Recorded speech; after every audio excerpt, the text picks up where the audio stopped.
Hi, everybody. I want to talk to you about a new high-severity vulnerability in OpenSSL that was announced this week. I'm going to cover what it is, are you vulnerable, and then into some of the technical details on what the vulnerability actually is. Okay, so first off, this is a vulnerability in OpenSSL version 3.0.0 to 3.0.6. So if you're not using one of those versions anywhere in your infrastructure, then you don't need to worry about this vulnerability. If you are using one of those versions, then keep listening. I've got my coffee, so I'm feeling all right. It's a festive cup. It's hard to feel festive, though, when there's a new vulnerability in OpenSSL. But I think as you listen to the details, you'll be less concerned. It's still high severity, but not as bad as some other vulnerabilities we've had in the past. Okay, so what is it? This is a vulnerability in how OpenSSL parses email addresses in X509 certificates. So the SSL certificates that your server uses to verify it is who it says it is. So if you're browsing the web, you're using your browser, you're talking to an HTTPS website, hopefully most of them are these days, then your browser is getting a certificate for that server and a certificate chain if there's any intermediate certificates. And your browser, the client, uses those certificates to validate that the server that you're talking to is who they say they are. It's what gives you trust that when you go to Google or your bank that you're actually talking to Google or your bank and not some third party. So the vulnerability is in how those clients parse the fields within that certificate, specifically email address fields. And a key point here is that when it's validating these certificates, the first thing that it does is look at the entire certificate and make sure that it's signed by a trusted certificate authority. And only once your client has verified that it is a trusted certificate, then it starts going through field by field and making sure that those fields match the site that it's talking to. And that is a key distinction because when this vulnerability was first announced on October 25th, OpenSSL project released an announcement that said, hey, we're going to be releasing a new version on November 1st. It has a critical vulnerability. And OpenSSL has a well-published pre-notification process. So essentially, they give an update like that to say, hey, there's a critical vulnerability. Here's when we're going to be releasing the fix. But from that point, they also work with trusted, what they call pre-notification partners. And this is typically Linux distributions who package OpenSSL into, say, RPMs or .deb packages. So you can imagine this is like your Red Hats, Ubuntu, Debian, Amazon Linux, companies that have a broad reach of distribution for OpenSSL. It's in the best interest of the communities that those distributors of OpenSSL get the fix kind of ready to go as soon as possible. So they notify those partners. And then on November 1st, they made everything public. They released the patches. They released the updated source code release. And all of those vendors who were under embargo until that point, they can release their fixed packages. And this is an important process. It's managed disclosure. And what that allows is everyone to get ready, everyone to be prepared to distribute these fixes, but nobody knows outside of these very narrow people, nobody knows what the vulnerability is. So attackers can't start exploiting a vulnerability before the patch is released. So in this case, on the 25th, it was announced that this is a critical vulnerability. Now, over that pre-release process, so from the 25th to the 1st, those third parties in consultation with the OpenSSL project, looking at the difficulty in exploiting that vulnerability, actually downgraded the vulnerability to a high severity instead of critical. So this is because of that aspect. The certificates have to be actually valid and trusted before this vulnerability has a chance to work. And also, it's actually quite a small let's say, window of attack where an attacker can only overwrite 4 bytes in potentially the target system stack. And in many of these distributions, these Linux distributions, they actually have built-in protection into the way that they compile binaries and run the kernel, that those 4 bytes can't actually result in a command execution. So all that goes together to mean not critical, high. Now you should still fix it, but maybe less of a concern. Which brings us to our second main point. Are you vulnerable? So here's the checklist. First, are you using one of the vulnerable versions? So it's OpenSSL version 3.0.0 up to and including 3.0.6. So if you're not using one of those versions, you're not vulnerable. The fixed version is 3.0.7. So if you're in the 3 series, if you're 3.7 or better, you're good. Second, so if you're using one of the vulnerable versions, are you validating certificates? So like I said at the start, if you are a web server, let's say a traditional internet website, and you are just verifying you are who you say you are, then chances are you're not vulnerable to this problem. So you are the one providing the certificates. The browsers or API clients that your customers are using, your users are using, they're the ones who are verifying your certificate. So if you're the one who's providing the certificate, you're just acting as a server, then you wouldn't be vulnerable to this. The exception is if you're doing what they call mutual TLS. So you're verifying who you are, but you're also asking the clients to prove who they are. Now, this is relatively unusual for most sites, maybe a bit more common in APIs or kind of talking to your own software that you've written. So if you've created agents that run in your customers' environments and they're calling home to your endpoints, you might have a mutual TLS setup going there. If those clients are providing their own certificates, then your server will be validating them. You're potentially vulnerable.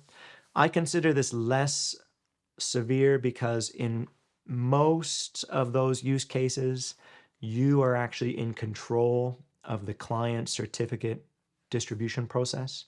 So either you create the certificates yourself, or at the very least, you are the ones who sign them. So the likelihood that an attacker can actually generate certificates that you would trust, they're signed by a CA that you trust, but they can control these email fields. It's a very narrow use case, but definitely if you're in that scenario, look very closely to make sure that you're not in that kind of narrow opening use case.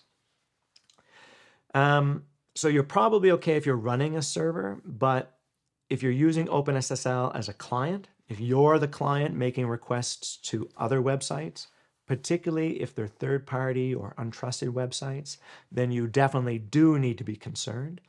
Chances are high that your acceptable list of certificate authorities is quite broad. You're kind of trusting any CA certificate. So you definitely need to be concerned then. There's a few use cases that might not be obvious here that I want to stress. First is if you are crawling websites, if you're a Google and you're crawling the web, then you are validating a lot of certificates from a lot of different websites. You should definitely be concerned about this vulnerability because chances are high something could be attacker controlled there. Second, if you are a web application and you use or provide webhooks, so if you are giving your customers the ability to put in one of their endpoints and you would hit that endpoint, something happens in your system and you ping your customer endpoint to update them, this webhook concept, you are a client talking to one of their servers. And again, likely you're accepting a broad range of certificate authorities, so chances are high that you might be talking to certificates or servers that could be serving certificates where the attacker could control the field. So again, definitely be concerned if you are providing or running webhooks.